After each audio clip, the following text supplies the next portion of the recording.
ici on a 430 fruits naisseurs engraisseurs et 3500 pièces d'engraissement, ouais. Et nous aussi, ce qui nous intéressait dans la méthanisation, enfin on n'en parle pas souvent, mais nous c'est le digestat parce qu'on a aussi 300 hectares de culture et ça nous intéressait vraiment d'avoir une bonne qualité de matière organique. Donc la première année, on s'est un peu loupé ou pas assez peaufiné. Cette année, il a mis, pas sur maïs, il a mis aussi sur blé. Et il y a encore des choses à peaufiner, mais il voit déjà que ça démarre plein pot. Et ça, c'est des choses qu'on ne chiffre pas. Mais c'est pas écrit dans la rentabilité, mais par contre, c'est extraordinaire. Benoît, on est super content.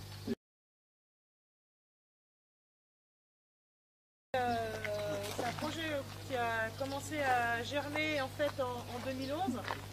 Au mois de février 2011, il y a des voisins qui nous ont appelés parce qu'il y avait un constructeur qui venait les rencontrer pour faire une petite unité de méthanisation. Mon mari est allé en touriste parce qu'il n'était pas du tout intéressé. Et on était 3 agriculteurs dans le village. Et puis en fait, à la fin de la réunion, Benoît est rentré et puis il me dit mais finalement, je vais aller comme ça, mais c'est peut-être un truc qui pourrait coller à nous. Et donc en fait au mois de mai, on a fait la réunion avec l'ADEME, la région, la DSV, etc. Et puis c'est parti. Et donc du coup on a fait cette unité donc, de 50 kg. On a mis en lisier au mois de février 2013 et on a vendu le 11 avril. Donc en fait, ce qui nous intéressait dans ce projet, c'est que c'était une toute petite unité où on pouvait fonctionner en autonomie et ça fonctionnait qu'à partir du lisier de porc. Alors forcément, c'est très extensif puisque le lisier de porc est faiblement méthanogène. Et ça se trouvait qu'en fait le projet, on aurait dit qu'il était fait pour nous parce qu'en fait avant on avait une station de traitement de lisier avec un système de séparation de phase liquide et solide. Et le séparateur était au bout du rouleau, il était mort. Donc il fallait envisager de changer dans un avenir très proche ou trouver une solution. C'était un investissement bien assez coûteux pour ce qu'on avait envie.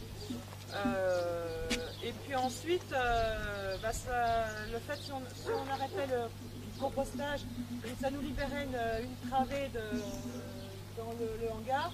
Et c'était l'année en fait qu'on avait commencé à faire la fabrique d'aliments pour les truies, parce qu'avant on achetait l'aliment pour les truies. Donc là ça permettait de récupérer du stockage.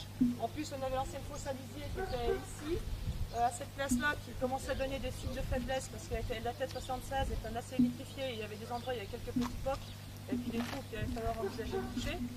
Et donc pour toutes ces raisons, en fait, ça venait parfaitement s'intégrer dans notre site. C'est arrivé vraiment au bon moment. Et puis en plus, nous, pour le système de chauffage des porcelets, à l'origine on chauffait au gaz, après on a chauffé à l'huile de colza. Et ça s'est trouvé qu'on avait aussi arrêté de presser d'huile, du coup on était revenu au fioul, donc c'était un petit peu à l'envers de nos idées. Et là ça collait merveilleusement bien. Voilà. En plus, apparemment il n'y avait pas de boulot, pas de main d'œuvre. Apparemment, j'aime bien le mot apparemment. Ben oui, parce qu'on se méfie toujours, parce que vu ce qu'on vit avec la fabrique d'aliments, ça nous pourrit la vie. On ne peut pas dire ça autrement. Et donc on ne voulait pas refaire la même chose. Voilà. Donc ça s'est trouvé, donc on a commencé à mettre en place au printemps 2013. Donc là ça fait 2 ans que ça tourne. Donc la première année, c'est comme chez vous tous, hein, on cherche un peu. Et puis la deuxième année, on est un peu plus malin, on commence à peaufiner, on approche un peu plus du maximum, enfin faut encore y arriver, je pense qu'il y a encore des choses à faire et puis des choses à améliorer.